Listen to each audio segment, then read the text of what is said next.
on BooTalk. I'm here with Sean WolfParty Martin again. Hello, everybody. And we are going to be covering some of Kentucky Podcast Massacre's listener stories, listener paranormal stories. Is there anything you want to address about that? Yeah, we had some technical difficulties with the last listener stories. I know a few of the contributing listeners that were going to have their stories read. They were anticipating the episode. Shit got fucked, so we had to take a detour on that. And now we're in hiatus right now. We'll probably be resurrected. You never know. I want to keep everybody on their toes and shit like that. But, I mean, you never know. For the meantime, though, just listen to BooTalk. I'll be on here. I'll be the persistent special guest. So, I've already talked to Sean about this a lot. I'm not a fan of the solo podcast format. And for a good portion of this, there's been at least like one or two episodes that I've done alone, and I hate it. So I appreciate having somebody else here with me now to go over everything. So do you want to just jump into it with the? I mean, should we do get our own personal stories out of the way first before we branch out? I got a couple. Okay. I have to try to reach back in my mind to figure some of these out. I'll start with like the first one that I can think of. Actually, there's a couple now. I'm just running through my brain. But my dad passed away when I was about 9 years old, and that was still during the time where, like, what would it be called? I can't remember. When your phone and your internet line was the same thing. Was it DSL? Yes. Okay. So when you would get a call, if you were on the computer, it would pop up on the computer and say you're getting a call from this person. Yeah. And we were on the computer, me, my mom, my sister, I think my brother was there too, and it popped up saying that we got a call, and it was from Jim Perry, my dad. Oh, wow. And it was under my mom's phone number, which shouldn't have happened because for years they had been split up. And the phone was under her name, not his. So if it was caller ID spoofing, it should have popped up as her name, not his. Exactly. And we have no idea how that happened. Did you tell anybody about that? I was young at the time. I don't think I told anyone. Oh, really? I mean, I've told, like, friends, but no, like, people. I mean, it'd probably be kind of, like, hard to get your point across whenever you're so young and everything like that. They'd be like, oh, that's nice. Oh, Daddy called. Well, all right, we'll play with your Legos. And then another one was at the house that we're at right now. Apparently used to be haunted. When we first moved in, we bought the house from a guy. Can't remember his name. We just called him Mr. Negley because that was his last name, Negley. And he was moving out because his wife had passed, his children all moved out. He was living in this house alone and a lot of memories, so he wanted to move out. And we moved in, and weird things happened. Nothing bad. Like, there was a time where I heard dishes rattling in the sink when I was a kid. When I was a kid, I was petrified of going downstairs into the basement. Oh, that's everybody's fears, I think. It goes back to, like, Kevin McAllister in Home Alone.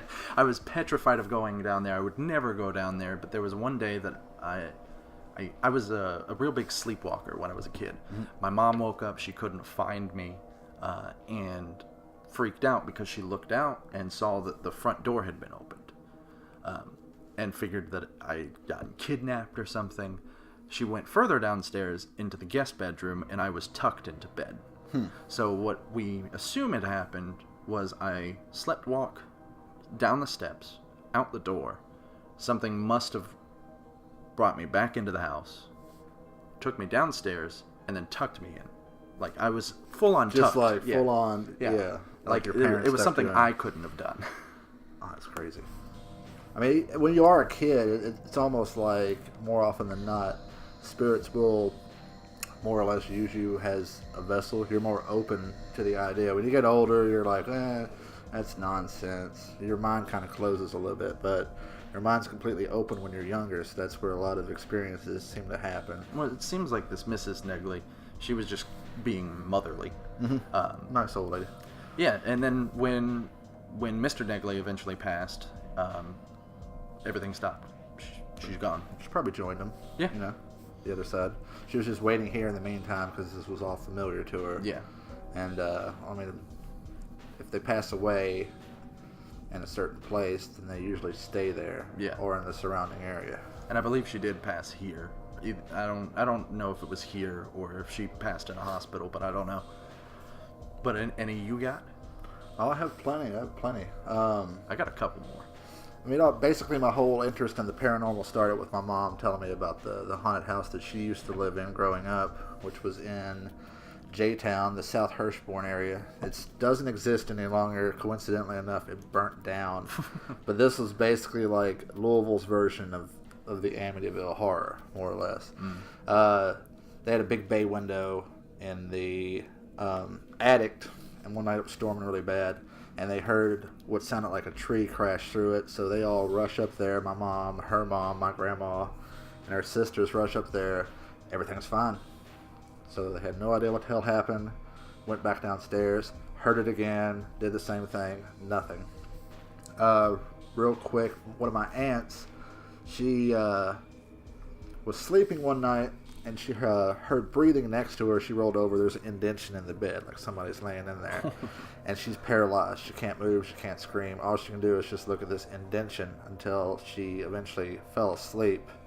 She wakes up the next morning. Her window's open, and there's two giant, like, paw prints, kind of like a wolf, on the windowsill. And it's a 3-story house.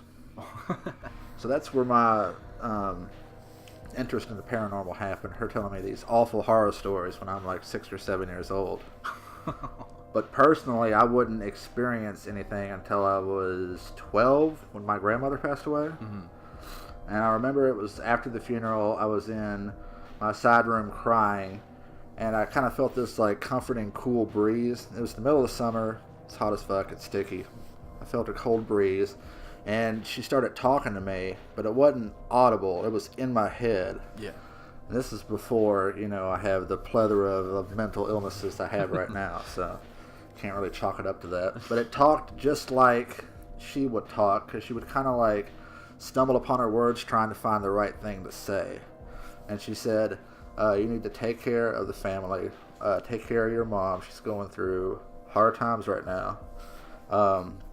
You're going to be a big part of this family as you get older, and you need to be strong, and I'll always be there for you.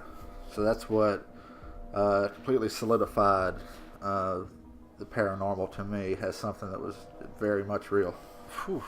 It's very strange. Well, I have something similar-ish in regards to the house. Before I was even born, my family lived in a house up in the Highlands that apparently was like super bad news. Oh yeah, the Highlands is pretty damn haunted, not to mention old Louisville. Well, they had my mom told me once before she was preparing my sister's bedroom. My sister was 3 years old at the time, and while she was in there working on the bedroom, she heard a heartbeat, and just a bunch of bad stuff happened there. Coincidentally, when I was born, that's the house that I was brought to. So, something fucked me up there, probably. Yeah. But, you want to get into some listener stuff now? Yes. My friend Trisha, me and her go way, way back. Teddy Summers, also check out his podcast, Code Yellow. Throw that out real quick. I was on Code Yellow as of recording this. I was on the last episode. This is going to come out a couple weeks later, so we like to cross promote our friends and everything. But piggybacking off that, our friend Trisha, which Teddy Summers, the host of Code Yellow, knows, she has a story in which apparently there is a poltergeist or a demon following her.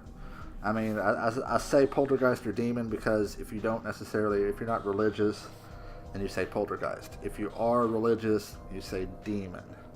But it's the perfect definition of both.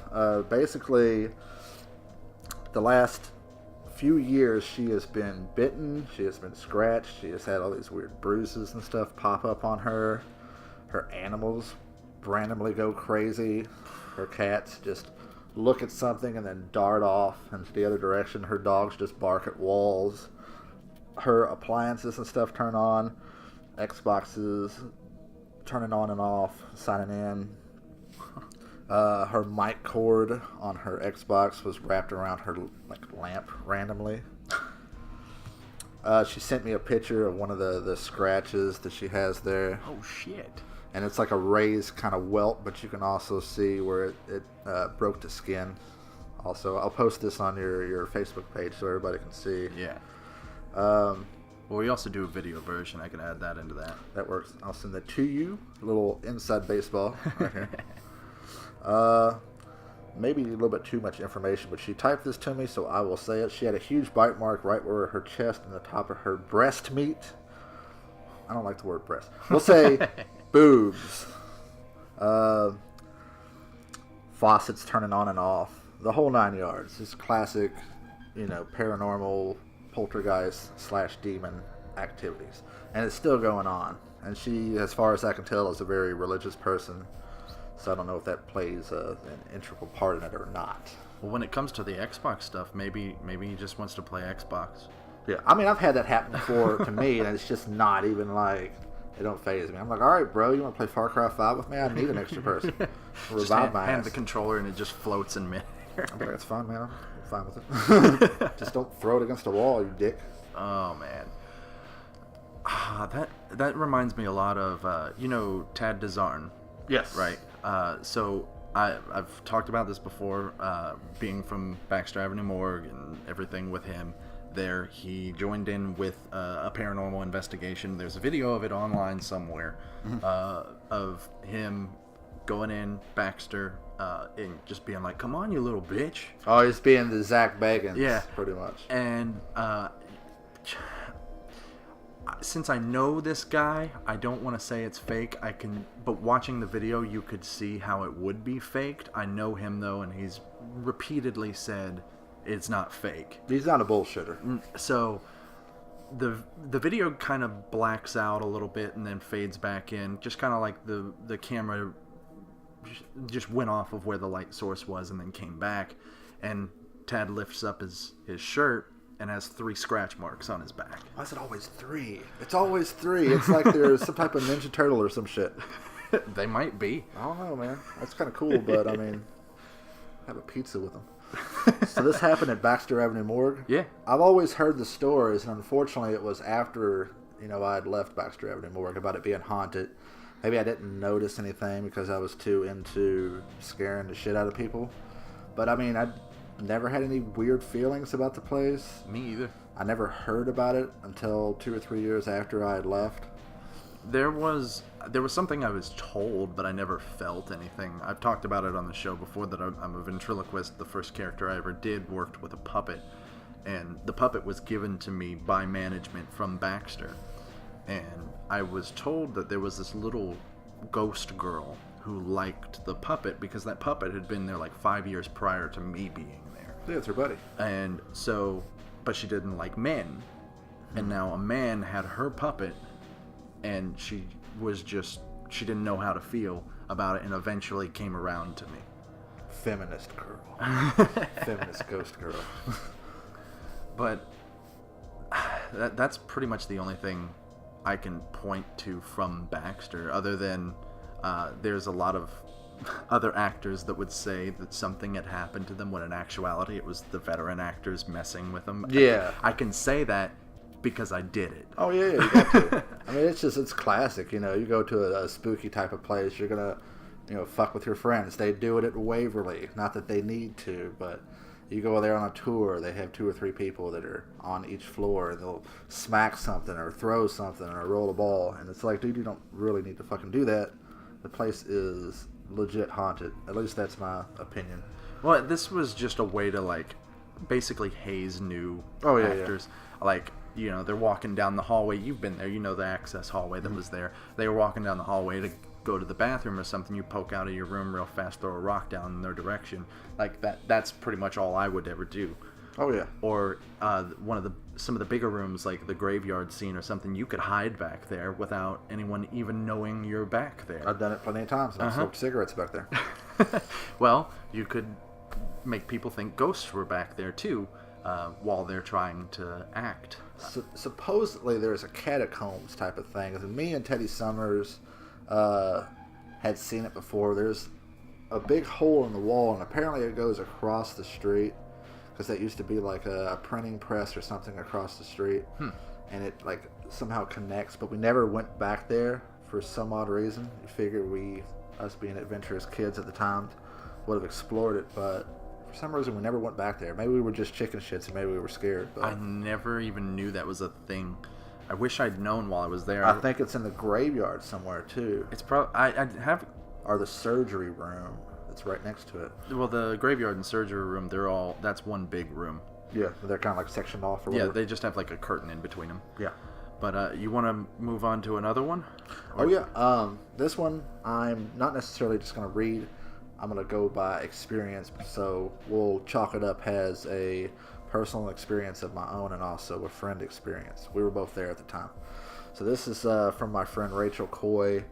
She is a avid mountain climber as of recently, but back in the day we were some ghost enthusiasts. It was me, Rachel Coy, Corey Moffitt, who is also a paranormal enthusiast, and one of his friends, I want to say his name is Matt, but we were just having a fun Friday night off work, and we were exploring different ghost sites.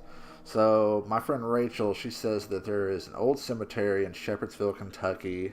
It has a lot of history, and some of the tombstones date back to the Civil War.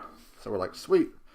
My friend Corey has all this equipment. He has digital recorders. He has a infrared camera, digital camera, the whole 9 yards. So we go out to this cemetery. It's about 9 or 10 at night. It just rained. Everything is all soggy and shit. I think at one point Rachel almost fell into a giant hole. I don't think it was a grave, but we didn't really catch anything, didn't really feel anything, just walking around with our digital recorders, filming everything. It wasn't until the night it ended, we all went home. Corey Moffitt, he sends me a text message and says, I caught the mother of all EVPs, and I need to get in contact with him and have him send this to me, because it's clear as day. You can hear me say to Rachel, hey, don't fall in that fucking hole over there, you'll die. And she's like, oh, I know, right? And then right after that, you hear a female voice, a young female voice say, take a look. I don't know if she was saying, I don't know if she's talking about the hole in the ground, or if she's trying to point us to something.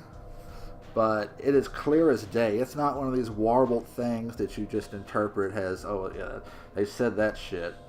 But really, it sounds like a drain or something in a sink. Was it like the ground kind of gave away when she kind of slipped on it? On the ground?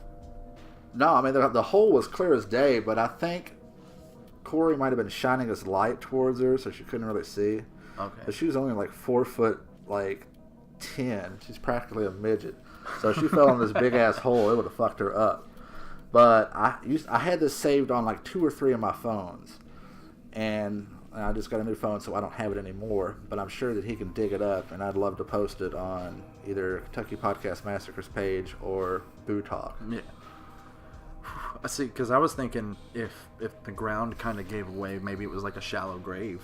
It could have been. I don't know, it was a very old cemetery, and I don't think anybody had recently been buried there. I think the hole was just maybe a sinkhole, possibly, but it would have swallowed this poor girl up. She would have been like a new tenant of the fucking graveyard. But now she has the ability to be a listener and send these kinds of things in. Or did she send that in?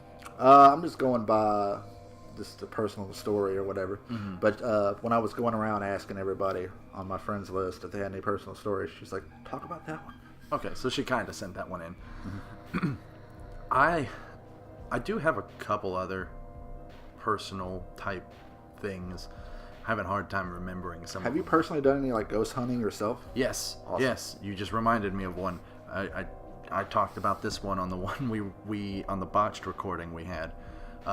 My brother's wife, my sister-in-law, her dad runs a paranormal investigations group. I don't remember the name of the group, so I'm not gonna say it.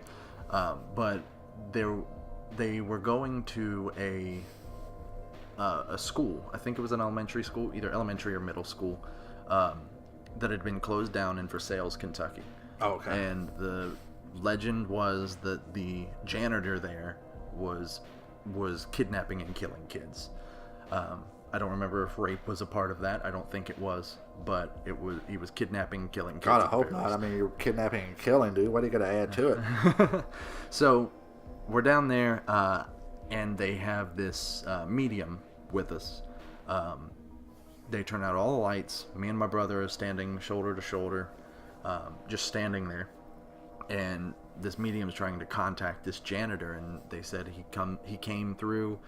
He doesn't like that we are down there, because we were down in like the maintenance area of the school, and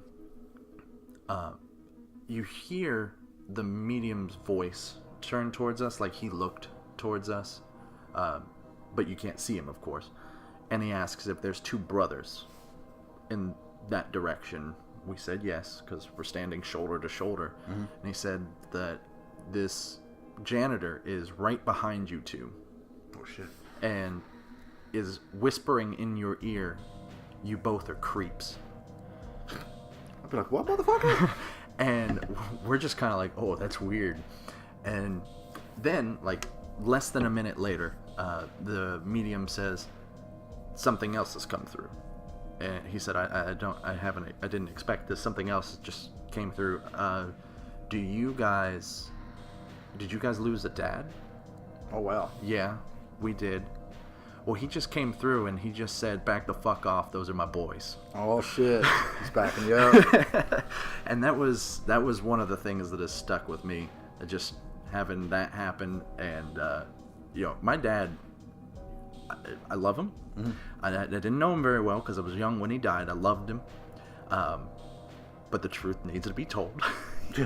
He was not a stranger to steroids, and he would have beat the shit out of this ghost. Oh, yeah. Whoa, you even lift, bro? I'll lift you and throw your ass into the fucking afterworld. That's awesome. I like when, departed family members or friends kind of have your back. Yeah. That's really awesome. But other than that, I'm not really thinking of anything else that's happened. Anything else that's happened to me has been pretty minor. If you go with me ghost hunting, something always happens. It's like I'm a fucking beacon, more or less. I won't say I'm a medium, but I can kind of more or less tap into the emotions of a place. Like, say, if I go within a mile vicinity of Waverly, I get anxious. It's like I want to fucking run. Yeah. Hair stands up on the back of my neck. I was at the Dollar Tree with my wife, and it's like right by Page's Lane, and I'm sitting there, and I got a weird look on my face. I just blank out, and she's like, "Are you okay?" I'm like, "This fucking area just gets to me. I want to run or whatever." She's like, "Why, do you see a crackhead?" I'm like, "Well, I mean, it's Dixie Highway, but no, I don't see no crackhead right now in my vicinity, but I'll let you know." That's, it seems like just talking is the way to get me to remember some of these, because I just remembered another one. This one hasn't happened to me, but it happened to a place that I worked for, and it happened to my sister. And so I used to work for Kmart on Taylorsville Road, where some weird stuff would happen. I never saw anything, but there was legends of a top hat man being there. Was it Abraham Lincoln? Nope, it was just a guy wearing a top hat. And Gotcha. I heard from my store manager that she and our security guy would take a look at the security footage, and sometimes they would see this top hat man walking through. Nobody really paying him any mind. It's just a guy dressed in like Victorian clothes walking through. And my sister used to run the layaway department. You'd go back there when you had a layaway. She'd go up a flight of steps to go get your box of crap that you put on layaway, and then bring it back down to you. Sometimes, especially during the holidays, and I think this happened during the holidays, these boxes would be piled to the ceiling. So she goes back there looking for someone's box, and she sees this guy poke around the corner, and he's wearing a top hat. So she looks over and she starts to say, "Can I help you?" And then he darts off. So she looks around the corner, nothing, no one's there. Now, here we are, maybe 2 years later. I was working third shift. My sister was there around Christmas, looking for presents for my niece. And I worked with this little old lady named Priscilla. She used to love that Kmart when it was in its heyday. And I don't remember how we got on the subject, but we talked about the whole top hat man thing. So Priscilla said, "Oh, that makes a lot of sense." What makes a lot of sense? That's usually never good. And she said that years ago, that was basically farmland. It was just a guy living on his own, and a plane crashed there. And this farmer died in the fire from the plane crash. So plane crashed where he was, and he died in the fire. So he got like Randy Rhoads from like, Ozzy. That's an old deep cut. But. Pretty much. But I mean, that made a lot of sense then. Victorian clothes, the clothing at least matched the time period. I don't know if I'm using the right word for it. But when she said that was kind of like, oh, so we may have been, this guy is just chilling out in a Kmart because we opened a Kmart where he used to live. Okay, that's got to be like the biggest shit stain on your grave, having a Kmart where you died. Oh, I know. It's always weird. They always build like department stores where old graveyards used to be. Maybe it's just because there was a lot of graveyards at one point, or maybe it's just because there's a lot of fucking department stores now. But the Myers on South Hirschborn Lane, which was right in the vicinity of the house that my mother grew up in, and we told a story of earlier on in this episode. There was a graveyard there, and they tore it down, and they built the Myers on top of it. And when I worked there, I would see like shit out of the corner of my eye. I'd see shadows working third shift and everything, and it's insane. My mother had an experience at that particular graveyard. She called it the cloud ghost, and it was basically, it looked like a small cloud, maybe the size of one of Hugh's cats that he has in his house here, one of the bigger ones. But it just... you're talking about Chewbacca then. Yeah, we'll say Chewbacca. It just hovered like 3 feet above this grave, and then it kind of followed her out, because she was, at this point when she saw this, she ran towards the entrance, and it followed her, and then when she looked back, she said it went up into the air and just separated and just disappeared completely. Huh. So you can't really chalk that up to any type of like weather anomaly, fucking low-hanging clouds. Come on. No, not at all. How many more of the listener ones do we have, though? We'll go with my friend Corey's. It's a little bit long, so bear with us. But it is a very good story, and this guy has a lot of experiences. This, of course, is my friend Corey Moffat that we mentioned prior. So he says, when he first moved into the house, he had a dream that involved going out and seeing 3 people floating in the pool dead. Freaked out, he assumed it was his mom and stepdad and little brother, and had a breakdown. He heard someone coming out of the house behind him and had a feeling, so he started running. As this black figure was chasing him, the 3 figures rose up out of the pool, and he realized they weren't anyone that he knew. It was a man, a woman, and a little boy. They told him to run and held back the thing chasing him. He woke up in a panic and thought nothing more of it. Fast forward to weeks later, everyone in his house is realizing we keep seeing a man outside his window downstairs. Always in a white t-shirt, a red hat, and blue jeans. So, sounds like a Trump supporter. One day, as he's watching out the window, his mom gets pissed and goes to confront him. I don't know why. She opens the front door and starts yelling. So he looks towards the door, looks back, and he's gone. She didn't see him outside either, even though the door is right next to the window. He just vanished before his eyes. There was also a time when he walked into the room and he smelled cologne. He sat on the floor to the bed and said out loud, "Someone smells nice." And the ghost was like, "Thank you." No, he didn't say it. He was getting comfortable and heard clear as day from behind him say, "Huh, thanks." So I was kind of right. Has his bed creaked like someone who had been sitting on it stood up. So he said, "There's the man." I'm trying to put this all in his perspective because he's always saying me, me, me. Yeah. So it's kind of like throwing me for a loop. So that's one of the excerpts of what he said. He, of course, he's also a beacon for paranormal activity. Yeah. So go out with us ghost hunting one day, and yeah, I'm sure as hell you'll maybe come out as a believer. You got any other personal stories? Oh, I have plenty. We could make this into a 4-parter with all the fucking stories I have. But probably one of the most, the prominent ones from one of the more famous places here in Louisville, Kentucky, happened at Eastern Cemetery. Ooh. Yeah, Eastern Cemetery, for some of you that don't know, one of the more haunted cemeteries here in Louisville besides Cave Hill.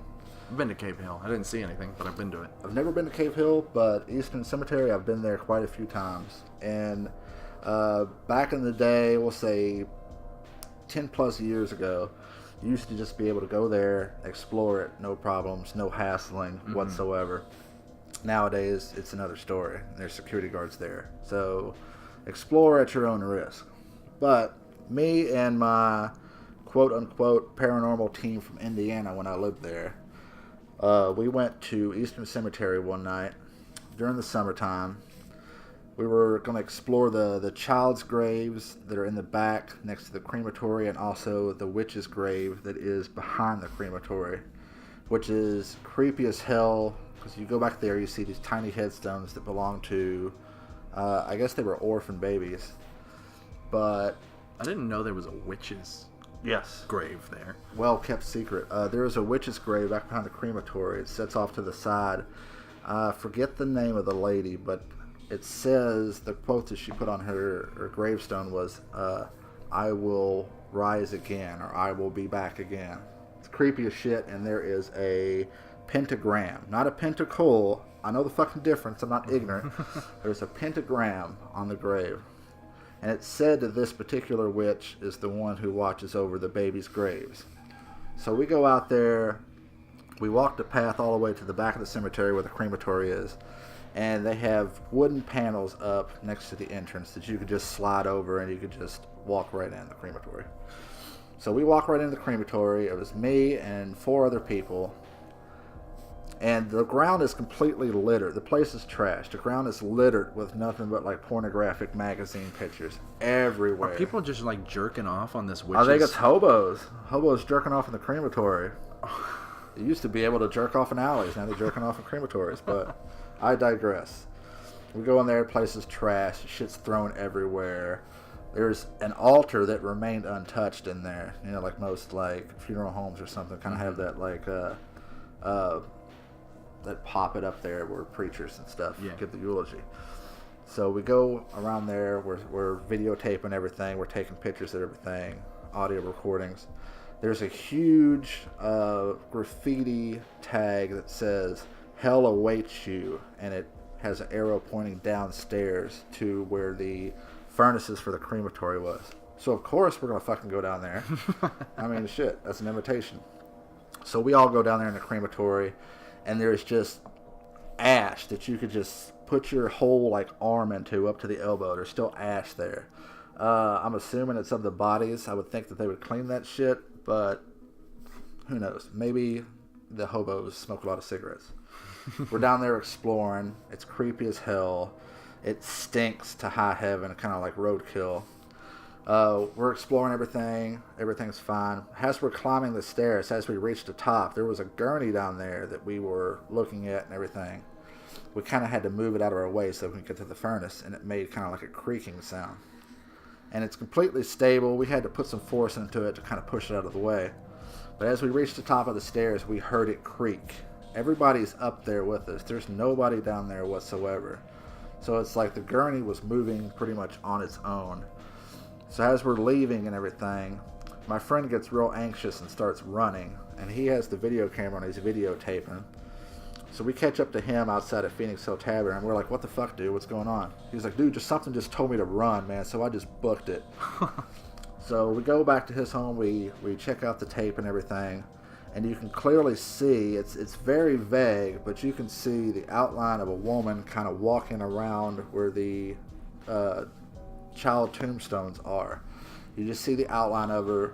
It's very kind of like you can see through her and everything, but it's dark. It's like a dark shadow, but you can clearly see through her and see like the lights on the other side of her. Creepy as all hell. So that was the witch watch woman, more or less. And I wish I had the tape. Was she the one that said run? probably to him, something told him to run. So it was Sister Abigail.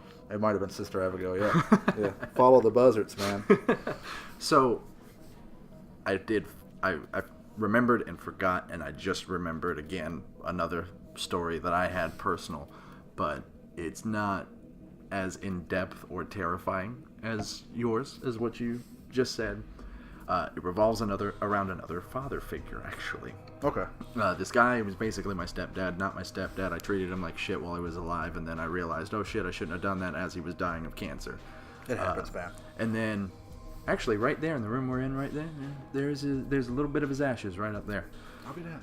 And so he died my senior year in high school, and I was just, I wasn't having any of it. Was not feeling, like, I hated hospice, and I still do to this day, because he wanted to continue to live until cancer took him, and the cancer didn't take him. It was hospice who killed him. Damn. Yeah. That And happens. Sucks. so he might have been able to live long enough to see my graduation if hospice didn't take him out. But I'm at my graduation. He's already dead at this point. His mom and sister are there, and as I'm sitting there waiting for it, this could have been just like a trick my own brain played on me, but I'm gonna pretend like it's paranormal just because. But I'm sitting there and I hear in my head his voice saying, "I'm proud of you, Bubba," which is what he would say to me all the time, that I was Bubba. And then when my name got called for me to go up and get my diploma or whatever, I went up, got it. As everything's ending, I'm meeting up with everyone that was there for me. His mom, his sister are there. And they turn, and when, I don't know how it was when you graduated, but when I graduated, if you were there for somebody, when they called your name, the people who were there for you would stand up. Yeah. And we're outside, we're just taking pictures, talking. They asked me, who was that man that stood up when your name was called? Was there anybody else you invited? And I said, no. So they all saw this? Yeah, they all saw a man.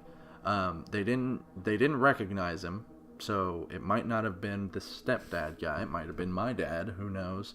But they didn't recognize him. I didn't invite anyone other than my family, who was all closer. They were further up in the seats. My family was closer down, and then they were, again, further up, and that guy was further up and stood up when my name was called. But nobody knows who he was. Not even me, and I didn't invite him. Did they kind of describe him, or were they just like, he looked like a man? He looked like a man. Oh, man. They didn't get a good enough look at him. Yeah. That's crazy, man. I wish I had a lot more, like, quote-unquote, kind of like family members. But my family's kind of small. Like, a lot of my family's deceased, but the only one that I had an experience with was, my grandmother. Yeah. That was it. Not my mom, not my brother, but that's crazy. I'd like to just experience more personal experiences like that rather than just fucking ghosts I don't know or weird feelings that creep me out. So we're getting two ends of the spectrum here. I'm experiencing personal ghosts. You're experiencing just random ass ghosts. Yeah. So maybe if we go on an adventure together, we could meet in the middle somewhere. Maybe. I'm sure something would happen. Maybe my dad will come out and suplex some ghosts. That would be cool. Take him to Suplex City, So do we have any other listeners? Yes, we have a listener stories. We have April Hack, who as well. Nana Hannah. Nana Hannah. She's very prominent in the haunt industry, the haunt game, whatever you people call it. She acted pregnant. Like, she acted while being pregnant. I know, that's hardcore. Sure, we talk about that for years to come. Her child was a haunter before he was born. I know. He was just born into it. He was scaring at people from the womb. But, yeah, April Hack, she used to work at a haunted porn store. Whoa. Back in the day. Any succubuses and incubuses? There was some sucking going on. I don't know if it had to do with, like, ghost or not. But it goes back to the whole Top Hat Kmart ghost. Apparently there was a house that stood where Adam and Eve is on Dixie Highway now. And I don't know if me mentioning that's going to get us any sponsorship or get us any like money off of lube or not. But Or can we get some, fleshlights. test products? I don't think you want those. The demo items. She worked at a haunted porn store. She would go in there and there would be like papers all over the place, just completely wrecked. I don't know if she saw any floating dildos or not, but the classic opening and closing of doors, slamming, weird smells, weird sounds, the whole hair on the back of her neck just standing on end. There was one instance where they locked up the store late at night. They came in the next day, everything was unlocked. So they were really lucky that place wasn't ransacked by, a random pillhead or something. Yeah. Taking advantage of that. I think at one point she said that she was grabbed or something. Maybe not provocatively. Or maybe provocatively. Maybe, who knows? It's a porn store, so anything can happen. Just extremely random. Dixie Highway is just a huge place for paranormal activity because they call it Dixie Highway because people get hit there all the time. I stay away from there because people just dart out in the road. One dude had a hover round and he was just like going across the road. And it was like, rush hour traffic. I'm like, what the fuck are you doing? Future ghost is what I call him. Well, maybe if I die and I become a ghost, I'd want to haunt a porn store. Yeah, that'd be the awesome place, man. You don't want to just haunt, the place that you died in. It's like, man, I died there. I mean, I don't really like that house too much. I'm just gonna go down to the porn store. I was trying to move. I want to haunt like an amusement park or some Scooby-Doo shit. That would be awesome. Like Kings Island, which is haunted as fuck, supposedly. Mm-hmm. Kind of hard to pay attention to the ghost, though, when you're riding that badass roller coaster, the Beast. But little did you know that I'm not a big roller coaster enthusiast. Does that? Probably doesn't. But just to ease my mind, does it have one of those sections where it takes a picture of you?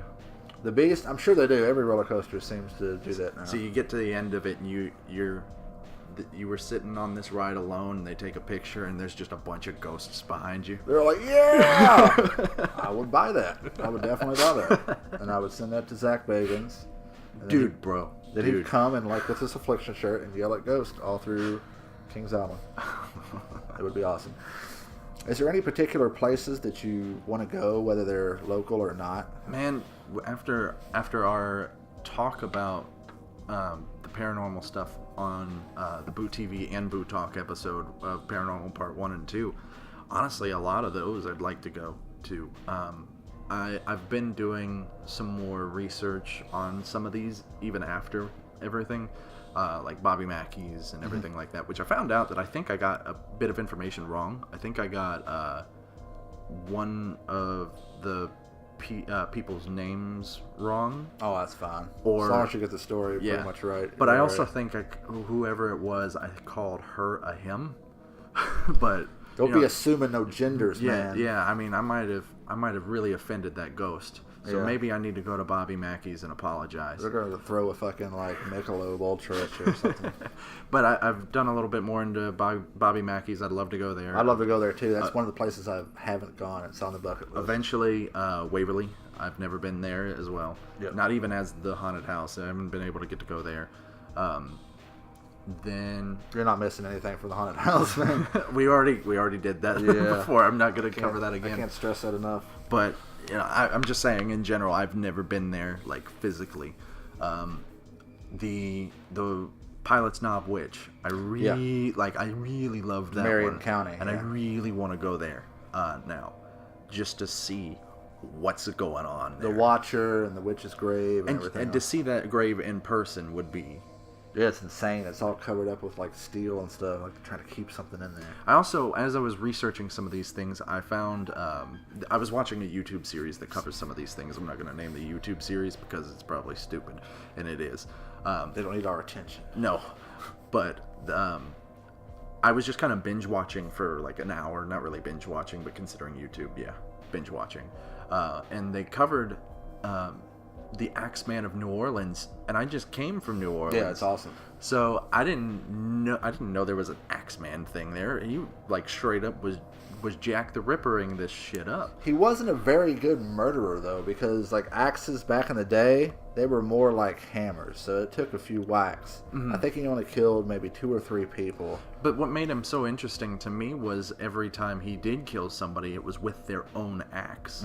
And he was straight up Jack the Rippering everyone by sending out like little notes saying, on Tuesday, everybody better play some jazz music, jazz it up. Yeah.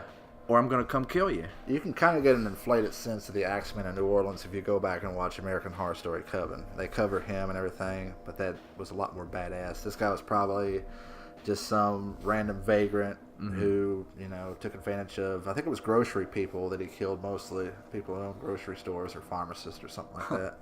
But yeah, he would just bludgeon the hell out of people. I think he killed he might have killed a kid, and I think it was like a lady and a dude. But yeah, he had the whole city on edge. So, yeah, I mean, that was just interesting for me to come across after coming back from New Orleans. New Orleans is the prime spot. Like, that's number 2 on like most haunted cities in America.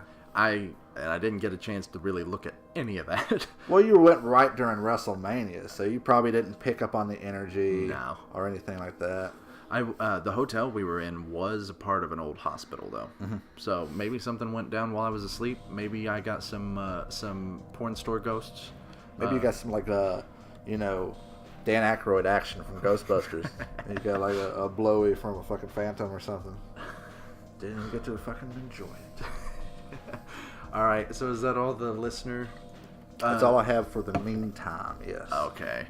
And any other personal ones you want to close out with? Because I'm bled dry. Not off the top of my head. I'm sure, like, you know, like we had talked about it. If we get together, you and me and maybe a couple other people, maybe we'll bring the Code Yellow podcast with us. Oh yeah. Check some shit out. Look, we're throwing this shit down, Jared, Teddy. This is a challenge. Come on, let's do this. Come on. Yeah. Come on, Phyllis.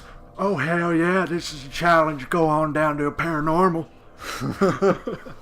Gonna lay the smack down on your Rudy Poo candy ass. I'm a terrible rock impersonator, but... I have no idea how that Stone Cold impersonation just went off, but I had a beer, so I figured I might as well. We could get Tad on this and have him do his. Stone Cold Steve Gustav. Yes. But that we're laying down the challenge. Code Yellow, BooTalk / Kentucky Podcast Massacre. Let's do this thing. Yeah. So are we challenging them, or are we all going to be one cohesive unit? We're challenging them to come with us. Oh, yeah, definitely. Yeah, come with us, man. Otherwise, they're pussy bitches. We'll experience some shit. Fucking Jared, you can bring a guitar, write a song about it. Bring Starlene with you. You know, she had a good time on one of our past episodes on Kentucky Podcast Massacre. I got video cameras and audio recording equipment and shit. Let's do it. Somebody needs to chip in on a night vision camera. You always catch shit when everything's green, it seems like. All right, so it sounds like we're about to wrap this up then. So with all that said, as I always say, stay spooky, my friends. Stay spooky, everybody. Initiate clear Chud sequence.